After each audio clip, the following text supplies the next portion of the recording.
2024 లేదా 25లో డిగ్రీ లేదా బీటెక్ చదివారా? సాఫ్ట్‌వేర్ జాబ్ కోసం ఎదురు చూస్తున్నారా? అయితే కోడ్‌జ్ఞాన్ 100 డేస్ కోర్సులో చేరండి. జాబ్ సాధించండి. నమస్కారం మేడం. నమస్తే సార్. మేడం చాలా మంది కూడా వాళ్ళు చేసే పని చేస్తూ ఉంటారు. నాకు రిజల్ట్ రావట్లేదనో, లేదంటే ల్యాక్ అయిపోతుంది. ఆ పని అసలు ముందుకే కదలట్లేదు అని అనుకుంటూ ఉంటారు. అలా వాళ్ళకి ఏదైనా అలా జరిగింది అని మనం మన ఇంట్లో వాళ్ళకి చెప్తే, అది నువ్వు చేసుకున్న కర్మ తప్పకుండా అనుభవించాలి అని అంటూ ఉంటారు. నిజంగానే కర్మ అనేది వర్క్ అవుతుందంటారా మేడం? దాన్ని ఏ రకంగా మనం ఓవర్‌కమ్ చేయొచ్చు అంటారు? కర్మానుసారం మన లైఫ్ నడుస్తూ ఉంటుంది. మనం ఏ కర్మలైతే చేస్తామో, కర్మ అంటే ఇట్స్ వర్క్. మనం చేస్తున్నటువంటి పని.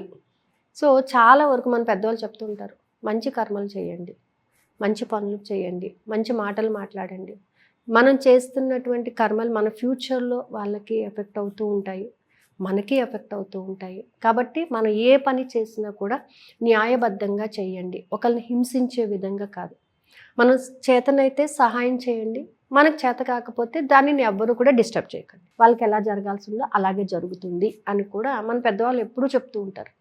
సో అంటే మన మహాభారతంలో కూడా మనం చూసుకున్నట్లయితే హంపశయ్య మీద పడుకుంటాడు భీష్మ పితామహుడు. సో అలా అతను అంత అవసరం ఏముంది? అతను కోరుకున్నప్పుడు భగవంతుల్లో కలిసిపోయేటటువంటి గొప్ప వ్యక్తి. సో అతనికి కూడా హంపశయ్య మీద పడుకుంటాడు. పడుకున్నప్పుడు శ్రీకృష్ణ పరమాత్ముడు వచ్చినప్పుడు అంటాడనమాట, భీష్ముడు అడుగుతాడు, నాకు గుర్తుండి 10 జన్మల వరకు నేను ఎలాంటి కర్మలు చేయలేదు, ఎలాంటి తప్పు చేయలేదు, చాలా న్యాయంగా ఉన్నాను నేను, మరి ఏంటి నాకు ఈ శిక్ష ఏంటి? ఇటువంటి దాన్ని నేను ఎందుకు అనుభవించాల్సి వచ్చింది, నాకు చెప్తావా అని చెప్పేసి అడుగుతాడు. అంటే తెలుసుకోవాలి, మనం చేసింది ఏంటి అనేది మనకు తెలుసుకున్నట్లయితే మళ్ళీ చేయకుండా మళ్ళీ మనం దానిని చెయ్యకుండా ఉంటాము. ఓకే. సో అప్పుడు కృష్ణుడు అంటాడనమాట, 10 జన్మల వరకు మీరు ఏ కర్మ చేయలేదు, చాలా హ్యాపీగా లైఫ్, చాలా బాగుంది, అంతకుముందు జన్మ ఉంది. ఆ జన్మలో మీరు ఒక యుద్ధానికి వెళ్ళి వస్తూ దారిలో ఒక పాము కనబడుతుంది. ఆ పామును మీరు చంపలేదు, జస్ట్ దానిని తీసి విసిరేశారు. అది వెళ్ళి ఒక ముళ్ళ కంపలో పడిపోయింది. ముళ్ళ కంపలో పడినప్పుడు దాని ఒళ్ళంతా ముళ్ళు గుచ్చుకుపోయినాయి. అది ఎంత విడిపించుకుందాం అనుకున్నా కూడా ఆ ముళ్ళు దానిని వదిలిపెట్టలేదు, గుచ్చుకుపోయినాయి. చర్మం అంతా కూడా గుచ్చుకుపోయి రక్తాలు వచ్చేసినాయి. అది ఎంత బాధ ఫీల్ అవుతుంది. ఎక్కడో వేసేస్తే అది అలా వెళ్ళిపోవడం వేరు, బట్ అది ఆ ముళ్ళ కంపలో పడి ఆ ముళ్ళు దానికి గుచ్చుకుని అది సఫర్ అవుతుంది. ఆ సఫర్ ఉన్నప్పుడు దాని లోపల ఉన్నటువంటి బాధ, దానిలో ఉన్నటువంటి బాధ, నన్ను ఎవరైతే ఇలా చేశారో వారు ఇలాంటివి అనుభవించాలి అని చెప్పేసి అనుకుంటుంది అనమాట.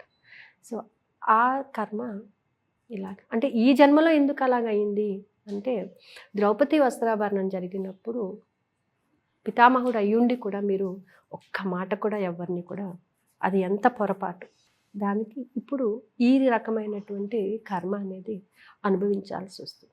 ఇలా అనమాట. అంటే మనము ఎప్పుడైతే ఒక పని చేస్తామో అవతల వ్యక్తికి ఎంత మనసు నొప్పిస్తే, ఎంత బాధపడితే ఆ మాట మాట్లాడతారు. వాళ్ళు ఎంత హర్ట్ అయితే మనకు అదే మాట మనల్ని మాట్లాడుతూ ఉంటారు. సో అందుకనే ఎప్పుడు కూడా ఒకరిని నొప్పించొద్దు, ఒకరి మనసు నొప్పించొద్దు, ఒకరిని బాధ పెట్టద్దు అని చెప్పేసి మనం అనుకుంటూ ఉంటాం అనమాట. సో అలా ఉన్నప్పుడు మనం ఎప్పుడూ కూడా రోజు కూడా కర్మ సిద్ధాంతాన్ని అనుసరించి నా వల్ల బాధపడిన ప్రతి ఒక్కరిని నేను క్షమాపణ కోరుతున్నాను, నన్ను బాధ పెడుతున్న ప్రతి ఒక్కరిని నేను క్షమించిస్తున్నాను అని మనం అనుకున్నప్పుడు కర్మ మనల్ని వదలదు, బట్ డైల్యూట్ అవుతుంది, మనకి డైల్యూట్ అవుతుంది అనమాట. ఆ డైల్యూట్ అవ్వడం వలన గట్టిగా కర్రతో కొట్టేది పుల్లతో కొట్టడం, ఒక చిన్న ప్రమాదంతో అబ్బా ఏమో ఇవాళ పెద్ద ప్రమాదం జరగకపోయి చిన్నదాంతో బయటపడ్డాను అని అనుకుంటుంటాను. అంటే మనం చేసిన ఒక మంచి పని మనల్ని అక్కడి నుంచి కాపాడుతుంది అనమాట. సో ఈ విధంగా అంటే ఇది నేను చెప్పచ్చో లేదో నాకు తెలియదు, నా లైఫ్లో ఎక్స్పీరియన్స్ చెప్తాను. నేను రైట్ సైడ్ ఇక్కడ గ్యాస్ట్రిక్ పెయిన్తో చాలా సఫర్ అవుతూ ఉంటాను, చాలా అంటే చాలా సఫర్ అవుతుంటాను. ఒక్కొక్కసారి విపరీతంగా వస్తుంది అనమాట. సో ఎందుకు నాకు ఇది, ఎన్ని మెడిసిన్స్ వాడిని, ఎంతమంది డాక్టర్స్ చూసినా నాకు తగ్గటం లేదు. బట్ వాట్ ఐ డిడ్, ఎవరినైనా నేను ఇలా బాధ పెట్టానేమో అని I want to know, check it అనమాట. సో లాస్ట్ ఒక 20 years back, almost 20 years back I hurted a person. Just నేను గట్టిగా ఇట్లా హర్ట్ చేసినప్పుడు వాళ్ళకి తగిలిందనమాట. They suffered a lot. అది నేను చూశాను. వాళ్ళు నాకు అది కావాలి అనుకున్నారో లేదో నాకు తెలియదు, కానీ నేను కొంచెం వాళ్ళని గట్టిగా ఇలా హర్ట్ చేసినప్పుడు వాళ్ళకి బాగా తగిలింది అక్కడ. అదే స్పాట్లో నాకు ఎప్పుడు పెయిన్ వచ్చేది. సో నేను అది తెలుసుకుని నేను వాళ్ళకి సారీ చెప్పుకోవడం మొదలుపెట్టిన తర్వాత from last 1.5 months I'm not getting any pain. అది మీకెలా తెలిసింది మ్యామ్? నాకు ఇలాగే ఎందుకు జరుగుతుంది, నేను ఈ విధంగా ఎందుకు సఫర్ అవుతున్నాను, నేను ఇన్ని మెడిసిన్స్ వాడుతున్నాను, ఇంత చేస్తున్నాను కదా, ఎందుకు నాకు ఈ సఫరింగ్ అనేది ఏంటంటే నాకు తెలిసినంత వరకు నేను ఎవరిని ఎప్పుడు కూడా హర్ట్ చేయడం కానీ మాట అనడం కానీ ఇలాంటివి ఎప్పుడూ చేయను. But I got a dream, you have hurted a person, ఇక్కడ హర్ట్ చేశాను, ఎందుకు హర్ట్ చేశాను, అది అనుకోకుండా క్షణికావేశంలో కోపంలోని ఆ పని చేయాల్సి వచ్చిందన్నమాట. సో అది ఏమైందంటే నేను వాళ్ళకి మనస్ఫూర్తిగా క్షమాపణ చెప్పుకున్నప్పుడు, అలా వాళ్ళకి రోజు క్షమాపణ చెప్పుకోవడం వలన నిజంగా నాకు ఇప్పటికి కూడా తలుచుకుంటే నిజమే కదా, నేను ఈ బాధకే ఎంత ఫీల్ అవుతున్నాను, వాళ్ళు కూడా ఎంతో సఫర్ అయి ఉంటారు కదా. సో ఐ రియలైజ్డ్, ఇది నా పర్సనల్ ఎక్స్పీరియన్స్ అన్నమాట. సో అంటే ఏంటి, కర్మ అనేది ఏంటంటే మనం ఒక వ్యక్తిని బాధ పెట్టినట్లయితే వాళ్ళ మనసు ఎంత నొప్పిస్తే తిరిగి మళ్ళీ ఆ బాధ మనకు వస్తుంది. బట్ అందుకని ఎప్పుడు కూడా మనం చేసే పని ఏదైనా సరే మంచి కర్మలు చేయాలి, మంచి భావంతో నడవాలి అని. సో రెగ్యులర్గా ఏంటంటే నా వల్ల బాధపడిన ప్రతి ఒక్కరిని నేను మనస్ఫూర్తిగా క్షమాపణ కోరుతున్నాను. నన్ను బాధ పెడుతున్న ప్రతి ఒక్కరిని నేను క్షమించేస్తున్నాను. కనీసం ఒక 51 times, ఒక 21 times మీరు చాంట్ చేయడం మొదలుపెట్టండి. You feel very relax. మనం చేసేటటువంటి పని కూడా చాలా హ్యాపీగా ఉంది. ఇలాంటి కొన్ని కర్మస్ మనం క్యారీ ఫార్వర్డ్ చేయడం వల్ల ఏమవుతుందంటే మన వర్క్స్ కూడా ముందుకు వెళ్ళవు. చాలామంది అంటుంటారు, నన్ను చూసి నవ్వావు కదా, నీకు కూడా ఇలాంటిదే తగులుతుంది. వాళ్ళు పడే బాధ మనకు తెలీదు, మనకు తెలియాలి అని వాళ్ళు కూడా అనుకుంటారు. కాబట్టి ఎప్పుడు కూడా ఎవరిని కూడా హర్ట్ చేయొద్దు. మనం ఎంత హర్ట్ చేస్తామో అంత సఫరింగ్ మనం కూడా పొందాల్సి వస్తుంది. కర్మ హిట్ బ్యాక్ కంపల్సరీ. అదైతే నేను చెప్తున్నాను కదా, నిజంగా ఐ రియలైజ్డ్, అరే నేను ఆ రోజు వాళ్ళని ఎందుకు అలా నేను హర్ట్ చేశాను, ఏదో ఒక కోపంలోని నేను హర్ట్ చేయాల్సి వచ్చింది. నిజంగా ఆ క్షమాపణ చెప్పిన తర్వాత అసలు ఇప్పటి వరకు మళ్ళీ ఒక ట్యాబ్లెట్ వేసుకోవడం దానికి పరంగా నేను యూజ్ చేయడం అనేది లేదనమాట. సో కర్మ అనేది కంపల్సరీ ఉంటుంది. కాబట్టి క్షమాపణ అనేది మనం అలవర్చుకున్నట్లయితే, నేనేం చెయ్యని మనిషి అంటూ ఉండడు. ఏదో కోపంలో ఒకరిని ఒక మాట అనడమో, ఒక దెబ్బ వేయడమో ఏదో ఒకటి జరుగుతుంది అక్కడ. బట్ ఎప్పుడైతే మనం కర్మ సిద్ధాంతాన్ని ఫాలో అవుతూ ఉంటామో ఖచ్చితంగా అంటే మనం అనుకున్న వర్క్స్ని ల్యాగ్ అవడానికి కూడా కర్మ అనేది మనకి వెనకాల ఉంటుంది కంపల్సరీ. మనం ఏదో చేసాము అందుకే మనకి ఇది జరగటం లేదు, మనం ఎవరినో బాధ పెట్టాము అందుకే మనకి ఇలా జరిగింది అనేటటువంటి ఒక ఫీల్ మనలో వస్తుంది. అదే పెద్దోళ్ళు అంటుంటారు, నువ్వు ఏదో చేసిన కర్మ ఇది నిన్ను ఇలా వెంబడిస్తుంది.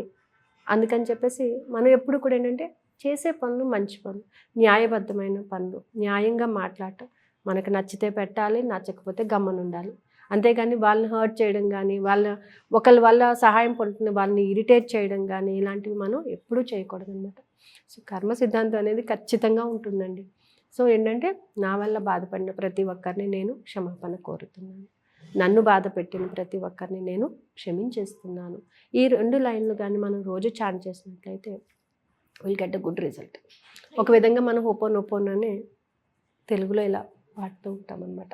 మనకి కూడా ఏంటంటే మనం చేసిన తప్పు వల్లనే కదా డబ్బు మన దగ్గరికి రావటం లేదు, దానికే కదా మనం I'm sorry please forgive me అని చెప్తున్నాము. ఇక్కడ కూడా అంతే, తెలుసో తెలియకో మన మాట వల్ల కావచ్చు, ప్రవర్తన వల్ల కావచ్చు, మన చూపు వల్ల కావచ్చు, ఏదో విధంగా ఈవెన్ ఒక వస్తువుని మనం డిస్టర్బ్ చేసినా కూడా దాని అవసరం మనకు వచ్చినప్పుడు మనం చాలా సఫర్ అవుతాం. కాబట్టి ఏంటంటే ప్రతి ఒక్కళ్ళు కూడా ఎఫర్మేషన్ ఇది ఖచ్చితంగా మీరు చాంట్ చేసినట్లయితే మన లైఫ్లో కొన్ని పనులు మనకి ల్యాగ్ అయిపోకుండా వర్క్ చేయడం అనేది జరుగుతుందండి. అండ్ ఇంకా ఎవరైనా కూడా ఈ క్లాసెస్కి సంబంధించి కావచ్చు, మెడిటేషన్కి సంబంధించి మిమ్మల్ని అప్రోచ్ అవ్వాలి అంటే ఏ విధంగా ఉంటుంది మేడం? అంటే మనకి యాక్చువల్గా మండలం క్లాస్ స్టార్ట్ అవుతుందండి. ఈ మండలం క్లాస్లో ఏంటంటే we're using the Ho'oponopono technique, complete Ho'oponopono టెక్నిక్ని యూజ్ చేస్తాము. Complete for body, for emotions, for fears, everything and for every chakra. So అంటే ఈ క్లాస్లో ఏంటంటే ఎస్పెషల్లీ మన ఫింగర్స్ని యూజ్ చేసి మన చక్రాస్ని కూడా మనం యాక్టివేట్ చేసుకోవచ్చు. అంటే మూలాధారానికి ఈ ఫింగర్, స్వాధిష్టానానికి ఈ ఫింగర్, ఓకే, అలాగే అనాహతానికి ఈ ఫింగర్, మణిపూరికానికి ఈ ఫింగర్. ఈ ఫింగర్స్ని టచ్ చేస్తూ కూడా కొన్ని ముద్రాస్ ద్వారా కూడా మనం చక్రాస్ని యాక్టివేట్ చేసుకోవచ్చు. ఇది 42 days అండి. సో ఇంట్రెస్ట్ ఉన్న వాళ్ళు క్రింద స్క్రోల్ అవుతున్న నెంబర్ని కాంటాక్ట్ చేయొచ్చు. Thank you ma'am, thank you so much.